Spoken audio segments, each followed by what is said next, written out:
안녕하십니까?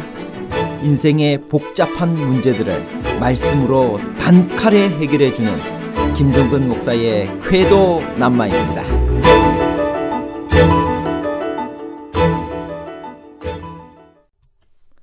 문둥병자나 유출병 있는 자 또는 부정한 존재에 접촉한 제사장은 성물을 먹을 수 있었나요? 왜 모든 제물은 흠이 없어야 했나요? 화목제 중에서 헌신과 감사로 드리는 자원제, 즉 낙헌제를 드릴 때는 지체가 더하거나 덜한 것도 제물로 쓸 수 있었나요? 우리가 점 없고 흠 없는 거룩한 삶을 살 수 있는 유일한 길은 무엇일까요? 일반인도 하나님께 드려진 성물을 먹을 자격이 있었나요? 아니면 제사장과 제사장의 가족만 먹을 자격이 있었나요? 일반인과 제사장의 가족에 관한 복잡한 문제를 하나님 말씀의 가르침으로 명쾌하게 해결해 드리겠습니다. 어떤 사람이 성물에 접근할 수 없었나요? 레위기 22장 3절 그들에게 이르라 누구든지 내 자손 중에 대대로 그의 몸이 부정하면서도 이스라엘 자손이 구별하여 여호와께 드리는 성물에 가까이 하는 자는 내 앞에서 끊어지리라. 나는 여호와이니라. 본문은 비록 제사장이라 하더라도 신체적 혹은 종교의식상의 이유 때문에 성물을 먹을 수 없는 경우에 대하여 자세히 언급하고 있습니다. 부정한 제사장, 본문은 제사장일지라도 문둥병자나 유출병 있는 자 또는 부정한 존재에 접촉된 자는 성물을 먹지 못하도록 규정하고 있습니다. 일반인도 하나님께 드려진 성물을 먹을 자격이 있었나요? 아니면 제사장과 제사장의 가족만 먹을 자격이 있었나요? 레위기 22장 10절 일반인은 성물을 먹지 못할 것이며 제사장의 객이나 품꾼도 다 성물을 먹지 못할 것이니라. 제사장의 손님이나 품꾼은 성물을 먹지 못했습니다. 출가한 딸도 성물을 먹지 못했습니다. 값을 주고 산 종과 거기서 태어난 자식들 그리고 과부가 되거나 홀로 되어 친정에 머무는 제사장의 딸은 성물을 먹을 수 있었습니다. 소나 양으로 화목제물을 드릴 때 어떤 제물을 준비해야 했나요? 자원제물로는 어떤 것도 쓰여졌나요? 레위기 22장 21절에서 23절에 있는 말씀입니다. 만일 누구든지 서원한 것을 갚으려 하든지 자의로 예물을 드리려 하여 소나 양으로 화목제물을 여호와께 드리는 자는 기쁘게 받으심이 되도록 아무 흠이 없는 온전한 것으로 할지니 너희는 눈먼 것이나 상한 것이나 지체에 배임을 당한 것이나 종기 있는 것이나 습진 있는 것이나 비루 먹은 것을 여호와께 드리지 말며 이런 것들은 제단 위에 화제물로 여호와께 드리지 말라. 소나 양의 지체가 더하거나 덜하거나 한 것은 너희가 자원 예물로는 쓰려니와 서원 제물로 드리면 기쁘게 받으심이 되지 못하리라. 모든 제물은 흠이 없어야 하지만 화목제 중에서 헌신과 감사로 드리는 자원제, 즉 낙헌제를 드릴 때는 지체가 더하거나 덜한 것도 제물로 쓸 수 있었습니다. 지체가 더하거나 덜하다는 것은 결국 흠이 있는 제물이라는 뜻입니다. 식용으로 가축을 잡을 때도 일단 하나님께 낙헌제로 드린 후에야 먹을 수 있었기 때문에 백성들의 편의를 위하여 그 규정을 풀어주신 것입니다. 요한계시록에서는 성도의 흠없고 점없는 모습을 흰 세마포 옷으로 비유합니다. 그것은 성도들의 옳은 행실이라고 불립니다. 계시록 19장 7절 8절에 우리가 즐거워하고 크게 기뻐하여 그에게 영광을 돌리세.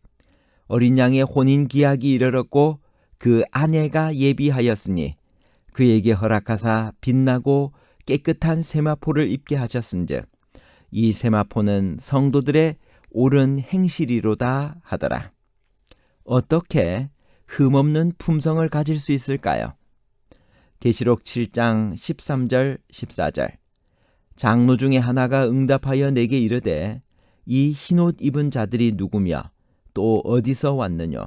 내가 가로되 내 주여 당신이 알리이다 하니 그가 나더러 이르되 이는 큰 환난에서 나오는 자들인데 어린 양의 피에 그 옷을 씻어 희게 하였느니라.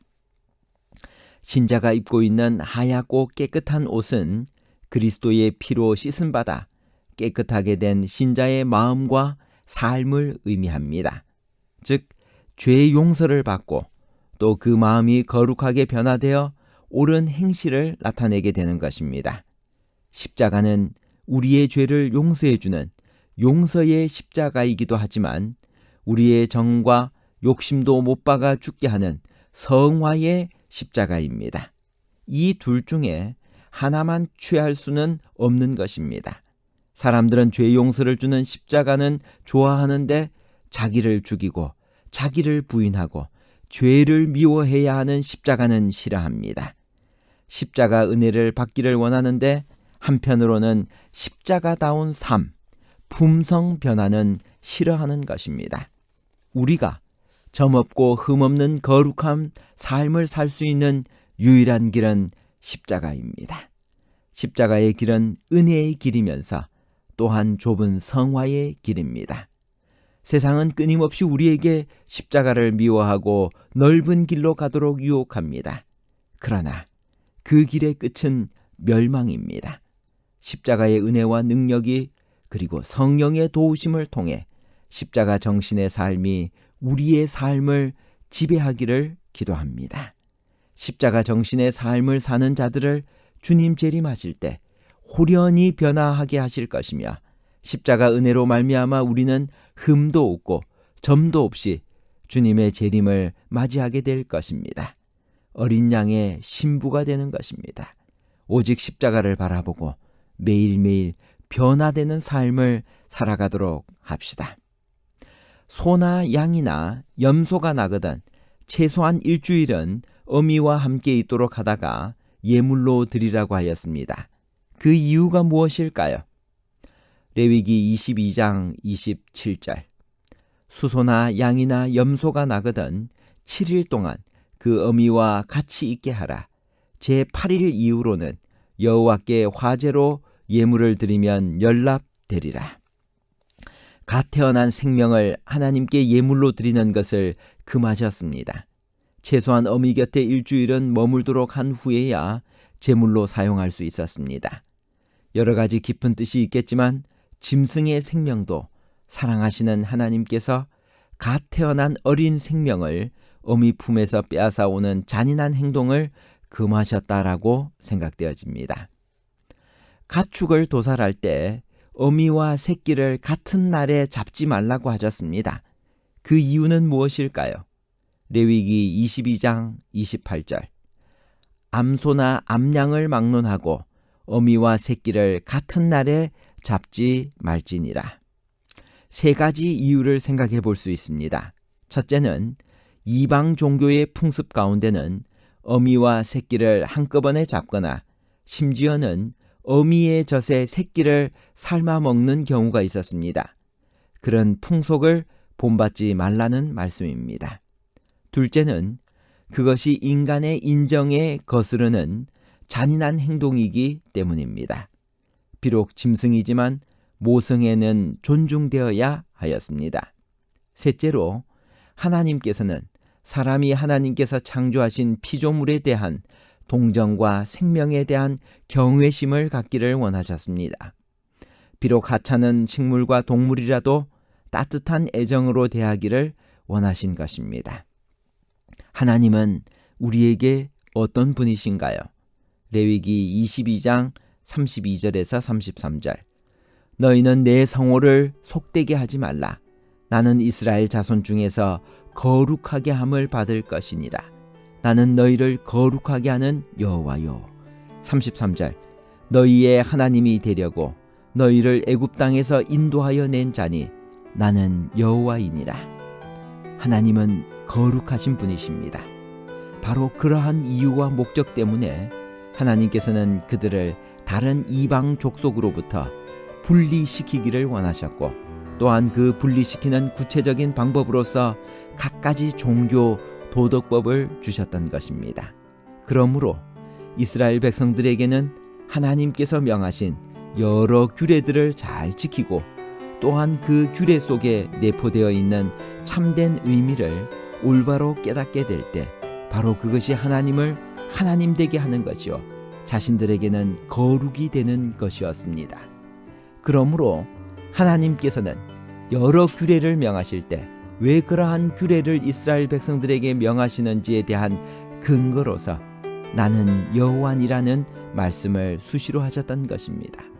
곧 여호와는 구속주의 자격으로서 구속된 백성 이스라엘에게 거룩할 것에 대한 규례를 명하셨던 것입니다. 결론입니다. 첫 번째, 레위기 22장 4절에서 7절은 제사장일지라도 부정한 제사장, 즉 문둥병자나 유출병 있는 자 또는 부정한 존재에 접촉된 자는 성물을 먹지 못하도록 규정하고 있습니다. 두 번째, 성물을 먹을 수 있는 자격은 일반인은 먹을 수 없고 제사장이 값을 주고 산 종과 거기서 태어난 자식들, 과부가 되거나 홀로 되어 친정에 머무는 제사장에 따른 성물을 먹을 수 있었습니다. 세 번째, 모든 제물은 흠이 없어야 하지만 화목제 중에서 헌신과 감사로 드리는 자원제, 즉 낙헌제를 드릴 때는 지체가 더하거나 덜한 것도 제물로 쓸 수 있었습니다. 감사합니다.